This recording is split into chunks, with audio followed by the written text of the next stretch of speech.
ఈ సంవత్సరం స్పెషల్ ఏంటంటే ఇతర విశ్వాసాలకు చెందిన వాళ్ళని కూడా ఆహ్వానించాను. ఇతర విశ్వాసాలకు చెందిన వాళ్ళు కూడా వస్తున్నారు.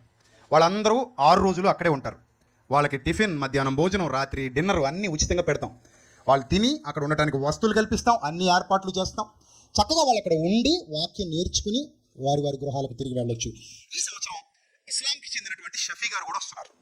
ఆయన ఎందుకు వస్తున్నారు అని అంటే, ఆయనతో నేను మాట్లాడా, అయ్యా మీరు మానవత్వం గురించి మాట్లాడుతున్నారు, అలాగే మతోన్మాదం గురించి మాట్లాడుతున్నారు. ఈ మతోన్మాదం గురించి, మానవత్వం గురించి 2 గొంతులు కలిస్తే ప్రభుత్వానికి వినబడుతుంది. ప్రభుత్వానికి వినిపించే క్రమంలో నేను సిద్ధపడుతున్నాను, మీరు వస్తారా అని అడిగా. నేను వస్తానండి అన్నాడు. మనం చర్చ చేద్దాం, మీరు మాట్లాడండి, నేను మాట్లాడతాను, చర్చ చేద్దాం. ఈ చర్చ ద్వారా అందరికీ పిలుపునిద్దాం. అందరికీ పిలుపునిచ్చి అయ్యా ఇది విషయం అని ప్రభుత్వం దృష్టికి తీసుకెళ్తాం. ఈ చర్చ అనేకుల్ని కదిలించేది కావాలి, ఈ చర్చ అనేకుల్ని వెలిగించేది కావాలి. వస్తానన్నారు. సో నాతో పాటు ఇంకా చాలామంది సేవకులు వస్తారు.